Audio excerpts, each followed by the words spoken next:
Bismillahirrahmanirrahim. Assalamualaikum warahmatullahi wabarakatuh. Sampurasun.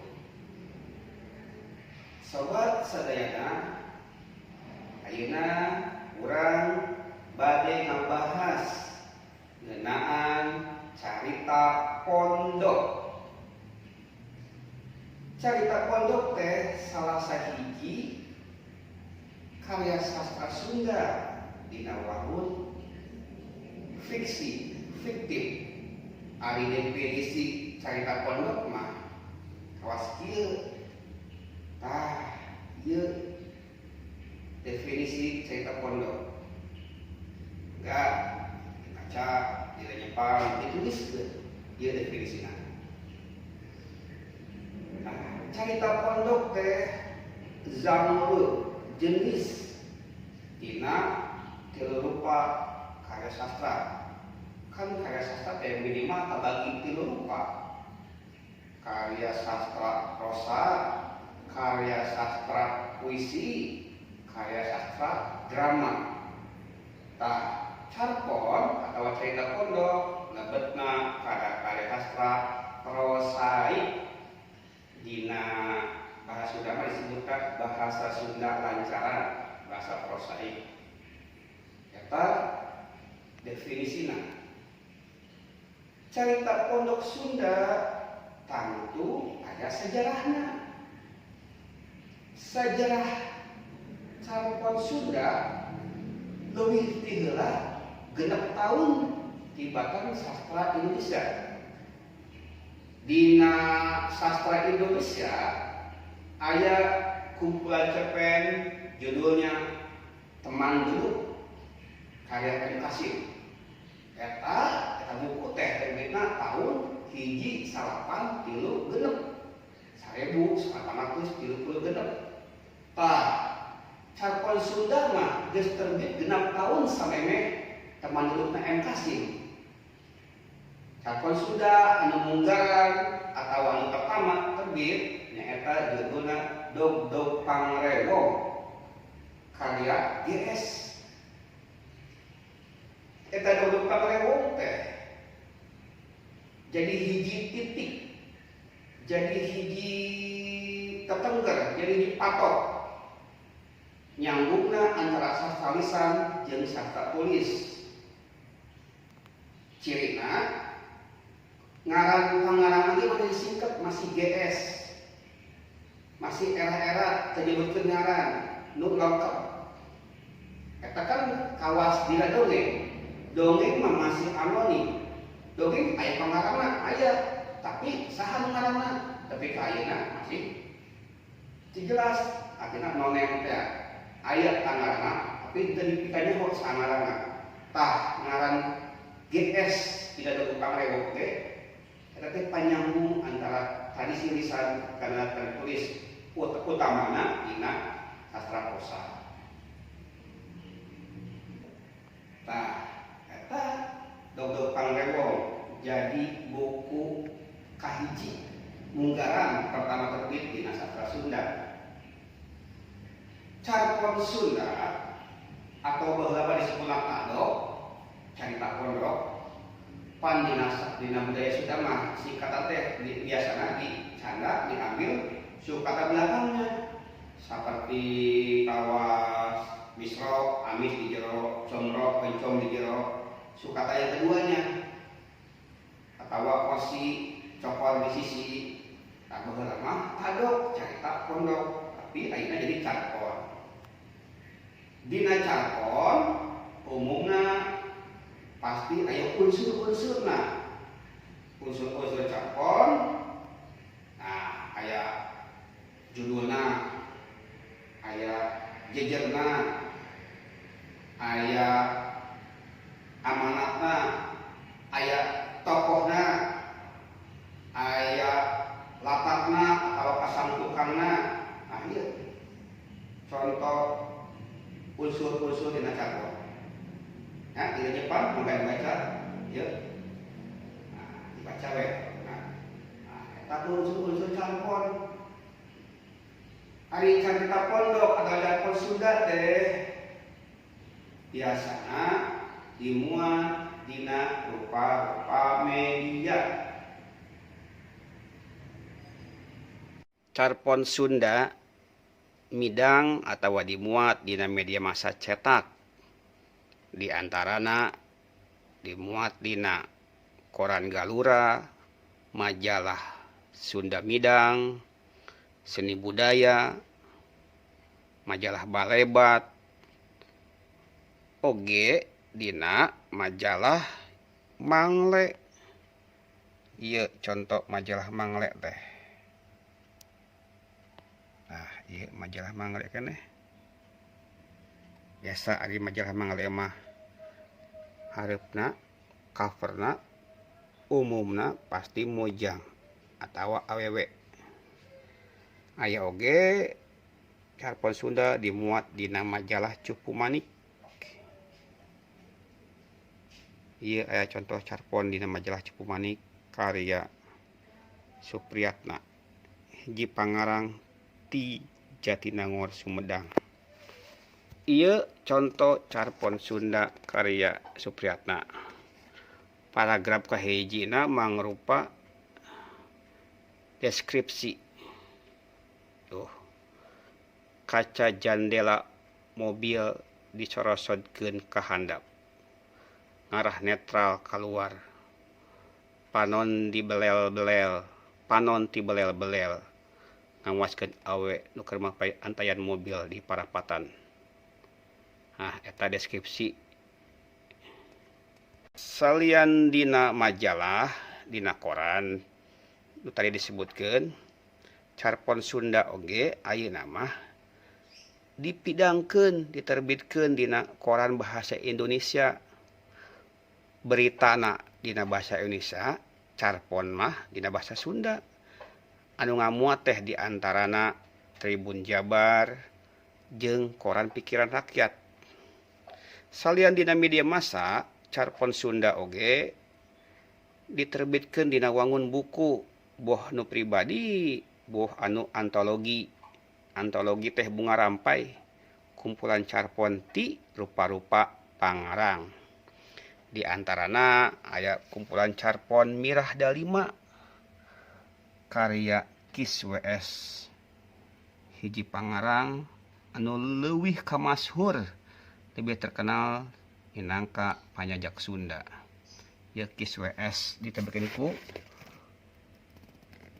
Giri Mukti Pasaka. Judul carponna Mirah Dalima. Aya oge carpon dina bentuk buku nu judulna Patepung Tengah Peuting karya Winarya Artadinata. Nah, ieu salah satu dokumentasi abdi ngeunaan carpon. Nu sanesna nu sejenna patumpuk di mana bawa dina gudang. Ieu terbit tahun 71. Patepung Tengah Peuting karya Winarya Artadinata, penerbit Balai Pustaka Jakarta 71. Aya oge kumpulan carpon di Pangberokan. Pangberokan teh artina di balik jeruji atawa di balik penjara. Nah, ieu karya Ermas, pangarang Sunda oge. Di Pangberokan mah mimiti terbitna tahun 60 cetakan kedua 84 di Pangberokan. Aya oge carpon karya pangarang Sunda Moyan, pangarang Sunda judulna hiji tanggal nu dipasinikeun karya Wahyu Wibisana. Ieu kumpulan carpon Wahyu Wibisana nu judulna hiji tanggal nu dipasinikeun mah menang milihan atawa di editoran ku pangarang Sunda oge Dadan Sustisna jeung Lugina D. Anjeunna milihan carpon-carpon nu harade karya pangarang Wahyu Wibisana. Mimiti terbitna mah tahun 2017. Ieu buku hiji tanggal nu dipasinikeun teh ngurung atau ngawangku atau meliputi rekam jejak Wahyu Wibisana salami jadi pangarang. Boh waktu di Bogor, boh waktu di Bandung. Yuk contohnya, aya carpon karya Wahyu Wibisana nu judulna Ngabeca. Carpon ngabeca teh carpon nu kasang tukangna latar belakangna Bogor, nyaeta Bogor tahun 55. Ieu hiji buktina aya aliniana. Judulna Ngabeca karya Wahyu Wibisana. Ieu contohna, di sagigireun endah ngeunah betah keur kuring mah aya hanjakalna. Kunaon Bogor nanjak mudun henteu rata? Kunaon ganggang di Bogor laleutik jeung dipenggel nepi ka teu bisa asup beca?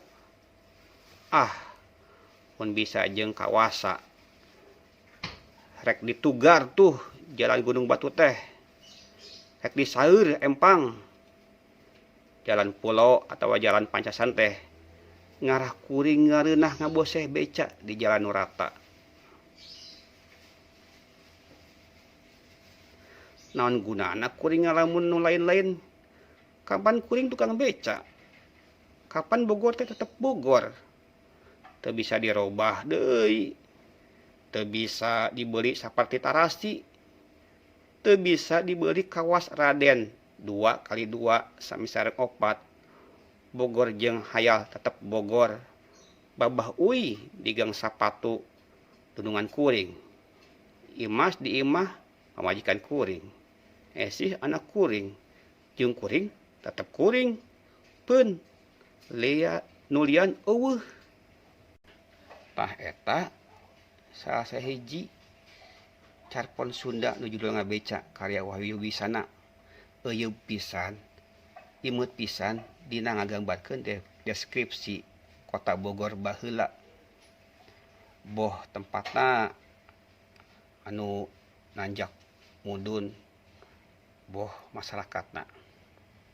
Ieu contoh-contoh carpon Sunda nu dimuat dina media massa, nu dibuat dina majalah.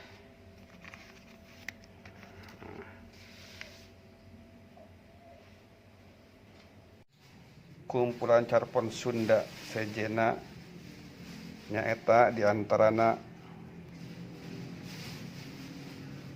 Geus Surup Bulan Purnama karya Yos Hamdan. Aya oge kumpulan carpon Halimun Peuting karya Iskandar Wasid. Sanggeus Umur Tunggang Gunung karya Usep Romli. Terus aya kumpulan carpon Amanat Dia Napas Panuntungan karya Rustandi Kartakusuma.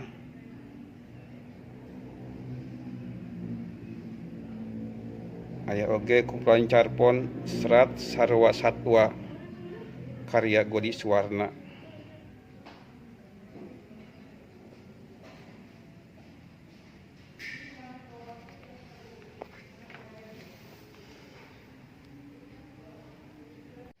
Eta buku-bukuna, eta mediana seueur keneh pangarang Sunda anu muncul, anu kagungan nami punya nama.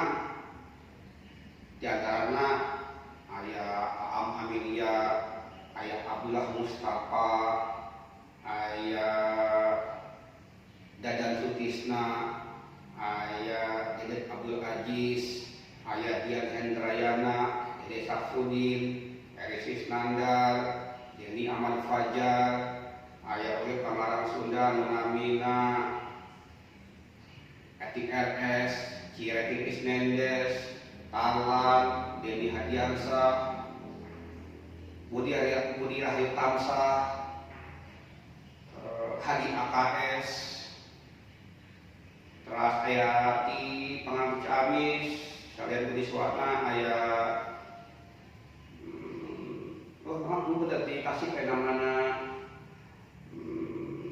Saragudis Ubarok ya seueur kayaknya eta pangaran-pangaran campur Sunda di muatan tadi terus dina Mangle, dina Cikumani, dina Galura, dina Sunda Midang, dina Balemba, dina Bajalasti Budaya, dina Koran Pikiran Rakyat, dina Tribun Jabar jeung sajabana.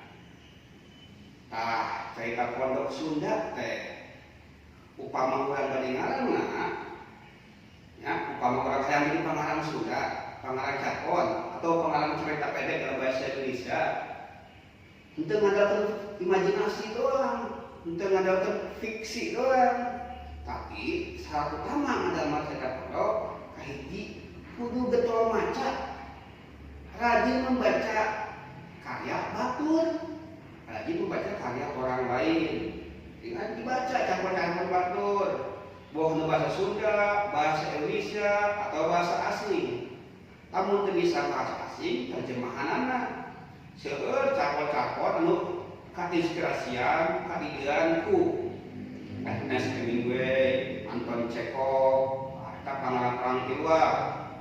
Nah, masih aya pangarang di India, di Iran, misalnya Tagore.